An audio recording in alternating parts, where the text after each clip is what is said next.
열왕기상 20장 12절에서 15절까지입니다. 우리 한 목소리로 함께 봉독할 때 열왕기상 20장 12절부터 15절까지를 함께 봉독하겠습니다. 그때 베나닷이 왕들과 장막에서 마시다가 이 말을 듣고 그의 신하들에게 이르되 너희는 진영을 치라 하매 곧 성읍을 향하여 진영을 치니라.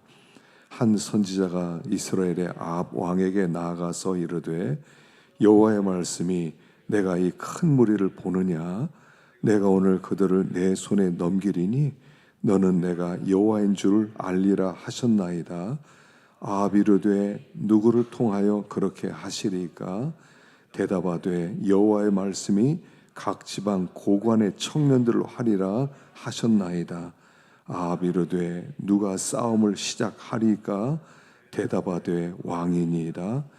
아합이 이에 각 지방 고관의 청년들을 계수하니 232명이요 그 외 모든 백성 곧 이스라엘의 모든 자손을 계수하니 7,000명이더라. 아멘. 할렐루야. 한 주일 동안 잘 보내셨습니까? 저녁에 기도의 자리로 나온 여러분들을 축복하고 또 하나님을 만나는 그런 복된 기도의 시간 되기를 간절히 축원합니다. 자, 오늘 여기 본문에는 아람의 왕이었던 베나닷이 주변에 있는 여러 나라들을 규합을 합니다.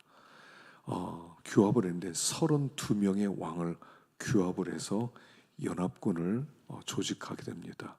그리고 저 북이스라엘을 이번 기회에 완전히 없애야 되겠다. 그리고 쳐도는 그런 내용인데 그 속에서 하나님께서 그들을 구원하는 이야기가 나와 있습니다.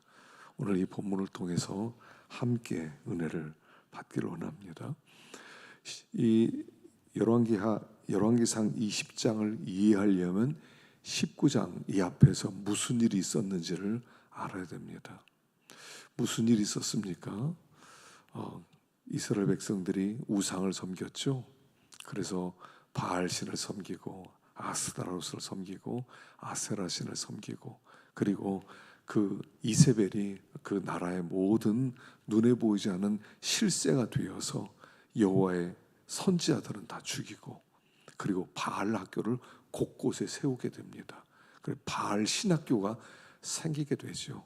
그래서 그 엘리야가 내 말이 없으면 우로가 내리지 아니하리라 그렇게 저주를 합니다. 그리고 3년 반 동안 비가 오지 않게 되죠. 그랬을 때 그들이 얼마나 많은 고통을 당하는지 모릅니다. 그랬을 때 하나님께서 이스라엘 백성을 불쌍히 여기고 내가 비를 주겠다 합니다. 그리고 비를 주시기 전에 먼저 무슨 일을 합니까? 그 유명한 갈멜산의 영적 전투가 있었죠. 제물을 잡아놓고 소를 잡아놓고 제단을 쌓고 하나님의 이름, 바알의 이름, 어떤 이름인지 불을 내리게 하는 신이 진짜 신이다. 그래서 바알과 그 엘리야와 그 바알 선지자, 아세라 선지자 850명, 850대 1로 싸우게 되죠. 먼저 바알 선지자들이 제물 잡아놓고 바알 이름을 종일 부릅니다. 근데 불이 떨어지지 않죠. 그래서 엘리야가 제단을 다시 수축하고 거기다가 제물을 잡고 주위에다 또랑을 파고 그리고 밑에 지중해 가서 물을 길러오게 하고 물로 거기를 가득 채우고 그리고 하나님께 기도했더니 하늘에서 불이 떨어집니다. 그리고 짐승을 태울 뿐 아니라 물, 바위, 돌, 흙까지 다 태워버립니다. 그래서 하나님은 살아계시다. 그래서 바알 선지자, 아세라 선지자 850명을 죽입니다. 그리고 나서 다시 하나님께 기도합니다. 하나님 비를 주십시오. 그러니까 7번 만에 하늘에서 억수 같은 비가 쏟아집니다. 엄청난 기적이 나타나죠. 그리고 엘리야는 이제는 이 나라가 정말 이런 기적이 일어났으니까 변할 것이다. 생각했는데 그 다음날 웬걸 이세벨이 사자를 엘리야에게 보냅니다. 너 내일 아침까지 네 목이 네 몸에 붙어 있으면 내가 신에게 내 저주를 받을 것이다. 너를 죽이겠다. 그래서 엘리야가 놀라가지고 도망치는 얘기가 나오죠. 그리고 호렙산에서 하나님을 만나는 얘기가 앞부분에 나오고요. 그리고 여기에 이 사건이 벌어지는 거예요. 이 사건. 아람 군대와 32명의 연합군을 조직해서 이스라엘을 치겠다고 하는 것입니다. 자, 하나님께서 북이스라엘을 계속 깨우쳤어요. 너희들이 우상을 섬기지 마라. 나는 살아있는 하나님이다. 너희들이 나를 섬겨야 된다. 엘리야를 통해서 여러 번 기적도 보여주시고 마지막에는 3년 반 만에 비가 내리게 하시고, 그런데도 그들이 깨닫지 못했어요. 그랬을 때 하나님이 징계하셨다 하는 얘기예요. 우리가 깨달아야 돼요. 깨달아야 돼요. 깨닫는다는 건 뭐냐면 아는 게 아니에요. 아는 게 아니에요. 그거 알아. 이런 게 아니에요. 깨닫는다는 것은 뭐냐면 굉장한 영적 충격을 받는 것을 얘기합니다. 영적 각성이 일어나는 거예요. 구원이라고 하는 것은 지식으로 얻어지는 게 아니에요. 충격을 받는 거예요. 충격적 사건이 일어나는 거예요. 하나님을 만나게 되는 거죠. 하나님께서 이렇게 엄청난 교훈을 주셨음에도 불구하고 깨닫지 못하는 왕을 징계하는 내용이 나오는 거예요. 그래서 우리가 가만히 보면 하나님 우리의 모든 사건들을 통해서 우리를 가르쳐 주시는 겁니다. 우리에게 우연한 사건은 하나도 없어요. 저절로 일어나는 사건은 하나도 없어요. 모든 사건들은 다 하나님의 섭리 속에서 임하게 되는 거예요. 우리가 이걸 먼저 깨달아야 어떤 사건을 대수롭지 않게 그냥 보지 않게 된다는 것입니다. 그 사건을 볼 때 이게 하나님의 메시지, 하늘의 메시지로 보게 되는 거예요. 그래서 자주 책망을 받으면서도 목이 곧은 백성은 갑자기 패망을 당하고 결코 피하지 못하리라. 말씀을 통해 우리가 책망을 받죠. 지금 우리가 강단에서 말씀이 선포되는 것은요, 하나님의 말씀은 우리를 깨우치는 것이고 우리를 수술하는 거예요. 여러분, 말씀은 칼이거든요. 말씀이 선포된다는 것은 뭐냐면 칼이 나가는 거예요. 그래서 하나님은 우리를 수술시키는 거예요. 너의 속에 이런 골마 터진 이런 부분이 종기가 있다. 이거 수술해라. 네 안에서 지금 암덩어리가 하나 자라고 있다. 이걸 도려내라. 말씀이 나가는 거란 말이에요. 근데 그걸 대수롭지 않게 들어요. 그러면 사건으로 음성을 듣게 된다는 거예요.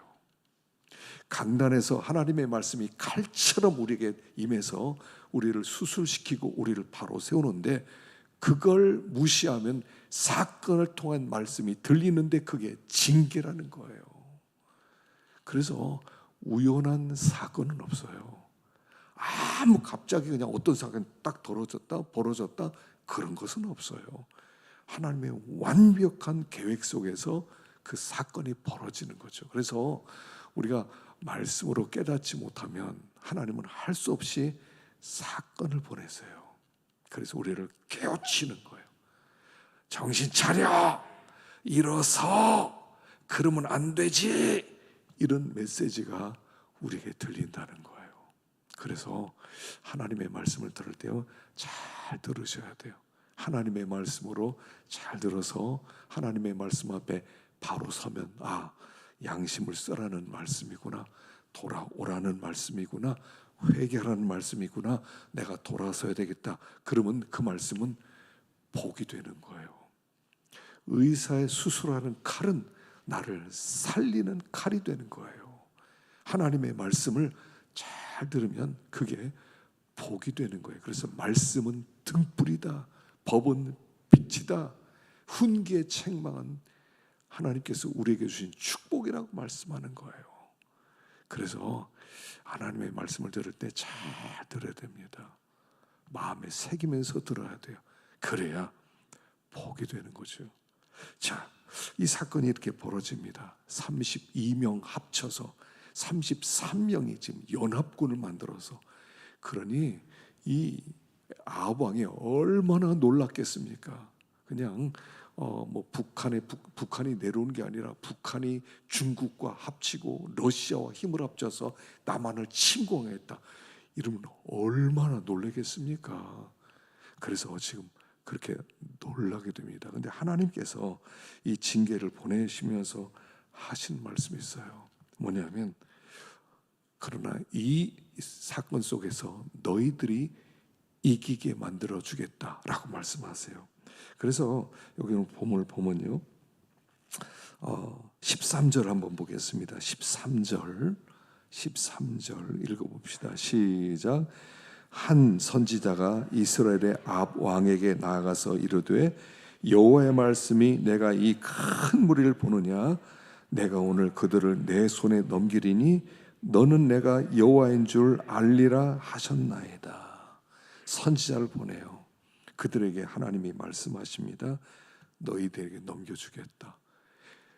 아람이란 나라 자체만 하더라도 굉장히 강력한 나라인데 32개 왕이 연합을 해서 쳐들어오는데 그들을 너에게 넘겨주겠다라고 말씀하는 거예요.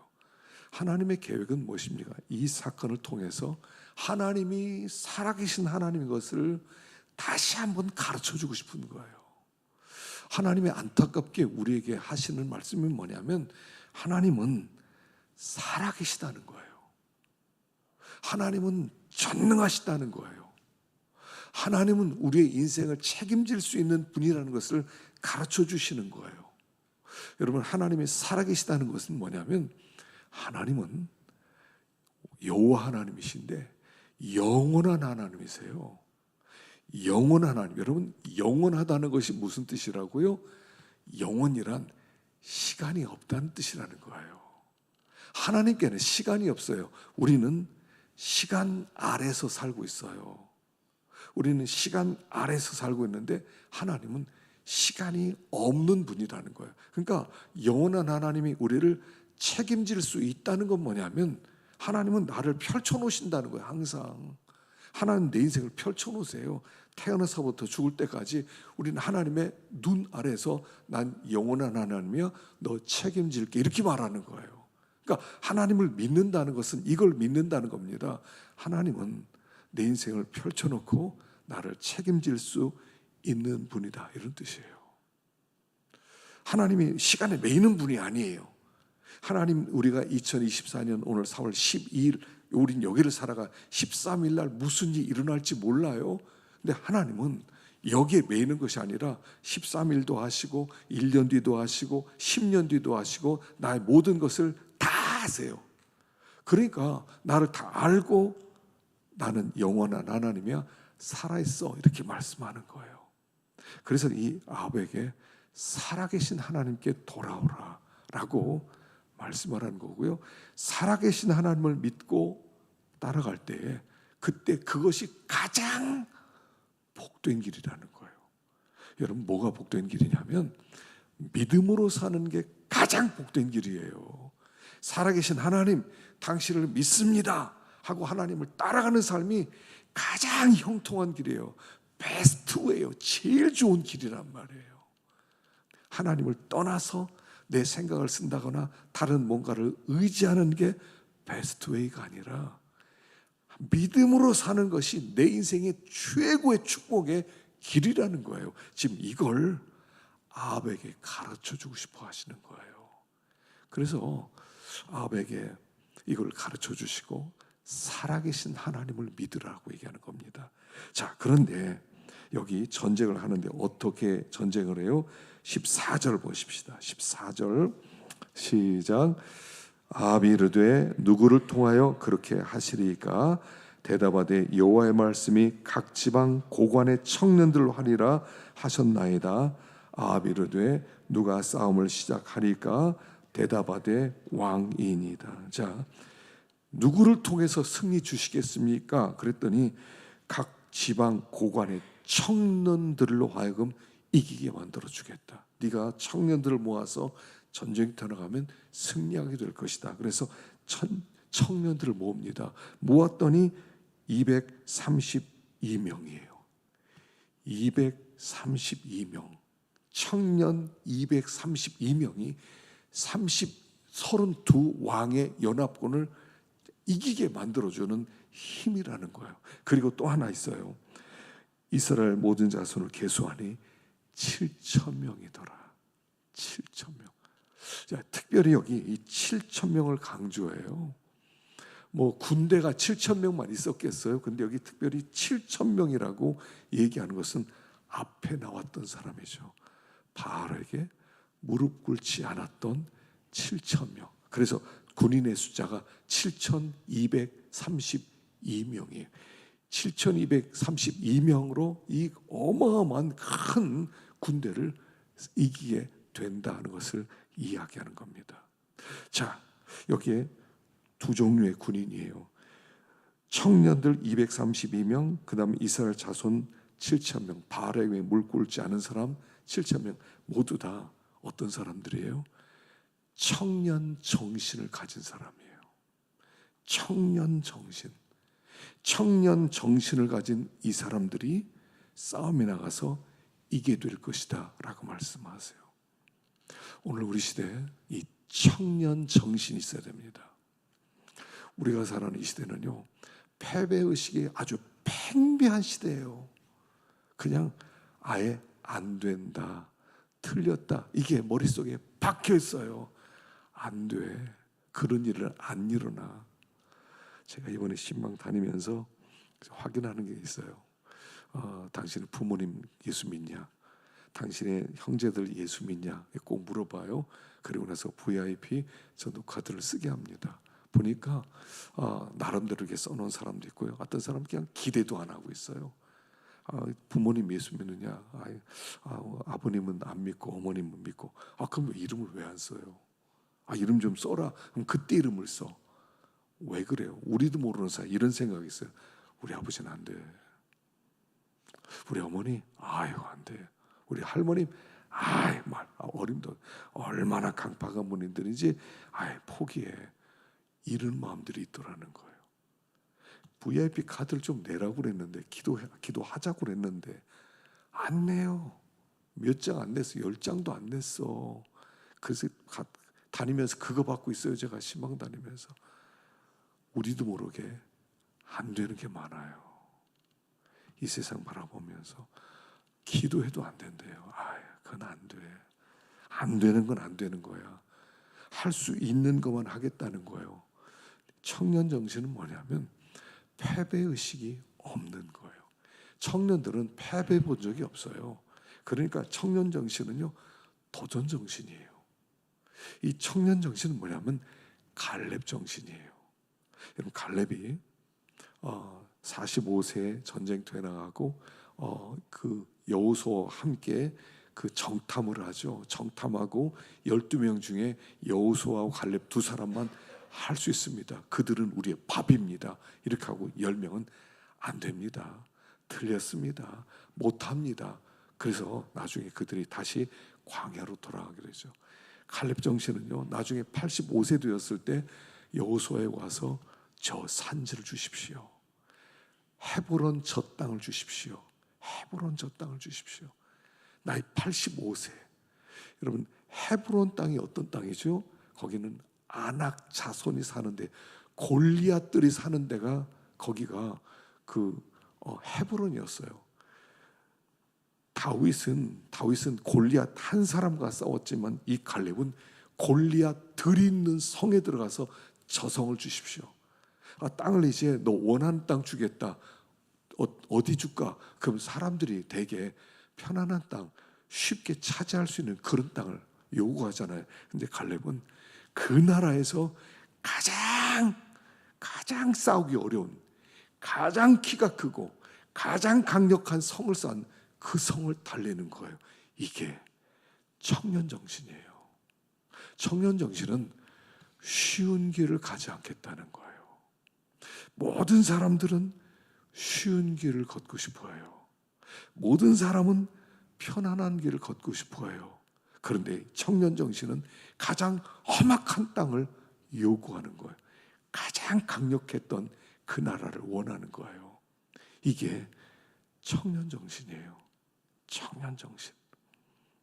그 텔레비전에서 그 다큐멘터리인가 뭐 피지컬 100이라고 하는 그런 프로그램이 있었거든요. 제가 다 보지는 못했어요. 근데 거기에 그 누굽니까? UFC 선수였던 김동현이 나왔어요. 김동현이 나왔는데 막 다 우락부락하고 뭐 한 분야에서 뭐 한가닥 하는 사람들 다 이렇게 모아놨는데 이제 서로 대결을 합니다. 그래서 이렇게 50명을 뽑아서 50명이 나머지 50명 중에서 이제 한 사람씩 뽑는 거예요. 상대에서 싸워서 이겨라. 그러면 사람들이 이렇게 어떻게 뽑고 싶습니까? 만만한 상대, 제일 약하게 보이는 상대, 이런 사람을 택할 것 같은데 김동현은 딱 같더니 제일 강한 상대를 내가 누구냐, 내가 그 사람과 싸우겠다. 그리고 강한 사람을 뽑더라고요. 이게 청년 정신이에요. 시시하게 편안한 길을 가지 않겠다. 가장 어려운 도전 정신으로 그 길을 가겠다. 성경에 나온 사람들이 다 청년 정신을 가졌던 사람들이 주님께 붙들림을 받았고 쓰임을 받았다는 거예요. 32나라의 연합군을 이길 수 있는 그 힘은 군대 숫자가 아니에요. 군대 숫자가 아니라 청년들이었다는 거예요. 232명의 청년들과 바락에 무릎 꿇지 않았던 7,000명이 그들과 싸워 이기게 만들었다는 거예요.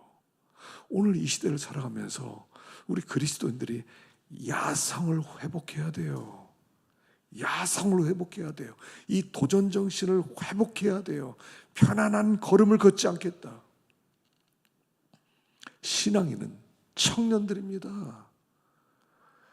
우리가 편안한 삶을 포기하고 십자가를 지는 것이 무엇입니까? 자기를 부인하고 자기의 십자가를 지고 나를 좇을 것이니라. 예수님이 이 땅에 오셔서 무슨 일을 하셨어요?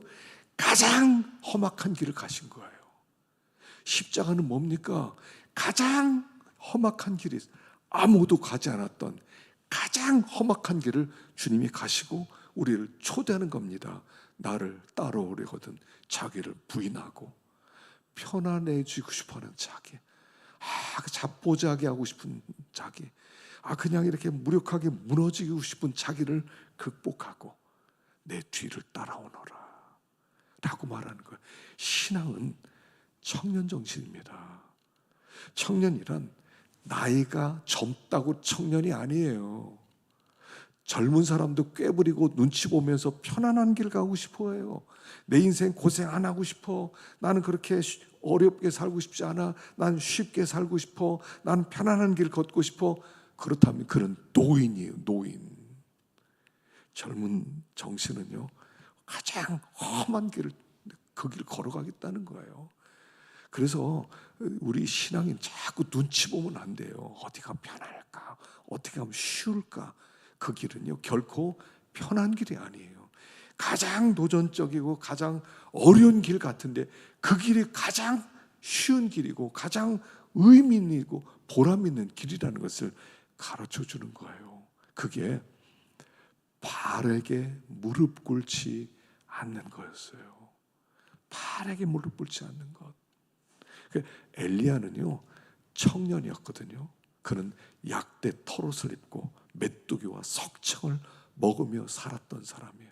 그러니까 들판에서 먹을 거 그냥 이렇게 들판에서 살았어요. 뭐 먹을 거 가져간 게 아니에요. 메뚜기 날아다 메뚜기 잡아가지고 메뚜기 뭐 이렇게 튀겨 먹든지 아니면 이렇게 구워 먹든지 그렇게 먹고 또 벌들이 있으면 거기 가서 또 석청 좀 따가지고 먹으면서 그렇게 하나님 앞에 엎드리면서 들판에 살았던 거친 사람이었어요. 약대 털옷을 입었다는 것은 뭐냐면 언제든지 아무 때서나 그냥 누워서 자고 일어나고 활동할 수 있는 옷이란 뜻이거든요. 가장 거칠게 살았어요. 하나님께서는 그 엘리야 한 사람으로 북이스라엘을 지키는 거예요. 그래서 그를 뭐라고 부릅니까? 이스라엘의 병과 마병이에요. 여러분, 한 사람이면 충분해요. 예레미야 5장 1절에 하신 말씀이 뭡니까? 너희들이 예루살렘 거리를 빨리 왕래 보아라. 넓은 거리를 한번 찾아보아라. 너희들이 정의를 행하고 전심으로 하나님을 찾는 한 사람이라도 있으면 내가 이 성 용서해 주겠다. 한 사람 있으면. 소돔과 고모라는 10명, 의인 10명이 없어서 불로 망하게 돼요. 하나님이 찾는 것은 많은 사람이 아니에요. 한 사람을 찾아요. 갈렙 같은 한 사람.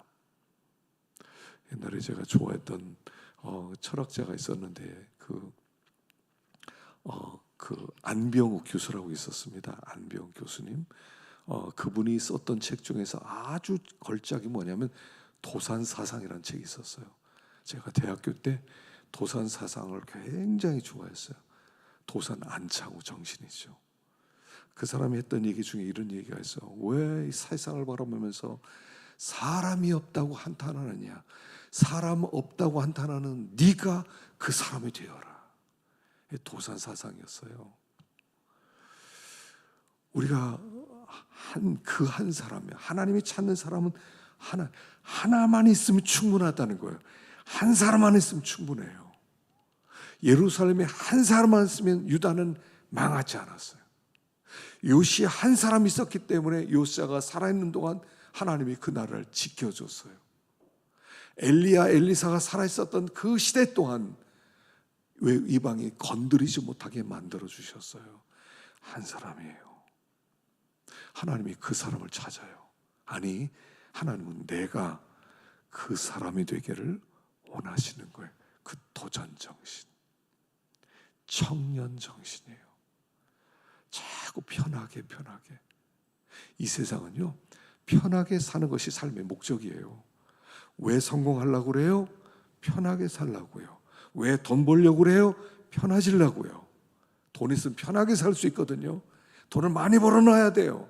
그래 편하게 살 수 있어요. 하나님이 원하는 건 그 정신이 아니에요. 그런 사람은 10,000명 있고 그런 사람은 100,000명 있고 소용이 없어요. 그런 사람은. 옛날에 그 일본 대하 소설 중에 대망이라는 책이 있었거든요.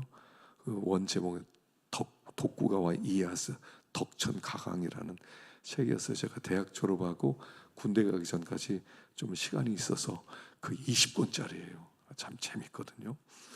굉장히 재밌게 읽었어요. 거기에서 이제 인물이 몇 사람이나 노부나가라는 사람이 있었고요, 도쿠가와 이에야스가 있었고 도요토미 히데요시 세 사람의 인물 얘기거든요. 그 인물 얘기인데 그 중에서 노부나가가 도쿠가와 이에야스를 훈련시키는 그 내용이 있어요. 그리고 그 자세한 그 앞뒤는 생각이 안 나는데 그 도쿠가와 이에야스한테 뭐를 물어봐요. 그랬을 때 도쿠가와 이에야스가 뭔가 대답을 잘못했어요. 그랬더니 이 노부나가가 이렇게 대답을 해요. 야, 사람들에게 사랑받고 사람들에게 좋은 인기 얻으려는 사람은 세상에 피로 쓸어버릴 만큼 많이 있다. 넌 그 길 가지 마. 물론 노부나가가 나중에 그 힘을 갖지 못하지만, 그래서 도쿠가와 이에야스가 이제 그런 것을 마음에 새겨요.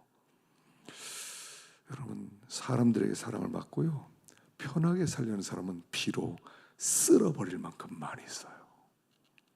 그런 사람으로 하나님은 세상을 변화시키지 못하고 하나님의 역사를 감당할 수가 없는 거예요. 하나님께서 찾으시는 한 사람이 있어요. 갈렙이에요. 이 청년 232명 그들을 모아라. 내가 그들과 함께 싸우리라. 내가 그들과 함께 동행하리라. 하나님이 어떤 사람과 동행하실 것 같으세요? 눈치 보면서 편하게 살고 사람들의 사랑이나 받으려고 그러고 그렇게 살려는 사람, 거기 하나님이 함께 하실까요? 하나님이 갈렙의 헤브론을 주십시오. 저 산지를 주십시오. 평지를 달라는 게 아니에요. 산지를 달라는 거예요. 가장 험악한 땅, 아무도 가려고 하지 않은 저 땅을 저에게 주십시오. 그게 찬송가 347장이에요. 이 산지를 내게 주소서. 오늘 우리가 이 청년 정신으로 좀 불타오르면 좋겠어요. 우리가 하나님 앞에 뭐 금방 이제 부름 받을 건데 좀 한번 멋지게 불타오르고 싶지 않으세요? 멋지게 한번 정말 내 인생은 아름다웠다. 정말 후회 없다. 이런 길 걷고 싶지 않아요? 하나님이 우리와 함께 하시고 멋지게 주님 손에 붙들려서 쓰임받는 그런 갈렙 같은 인생이에요. 그를 통해서 이 나라를 다시 건지시고 그들과 동행하시고 엄청난 승리를 주시는 것입니다. 청년 정신이에요. 이 시대 우리 교회 청년들이 믿음으로 살겠다. 저는 공부는 못해요. 그러나 저는 믿음으로 살겠어요. 이런 아이들이 막 나오고 있어요. 지금 보니까 저한테 얘기하더라고요. 신방 다니다 보니까 우리 아이가 그렇게 얘기하더라. 공부는 못하더라도 믿음으로 살겠다. 공부하면 믿음으로 살면 공부도 잘하게 돼 있어요. 공부 못하라는 소리 아니에요. 믿음으로 살면 하나님이 모든 은사를 부어주신다는 얘기입니다. 마지막 때예요.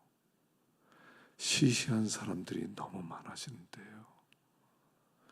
한 번밖에 없는 우리 인생입니다. 청년 정신으로 주님께 붙들 수 있는, 주님이 찾으시는 그 한 사람 될 수 있기를 간절히 축원합니다. 기도하겠습니다.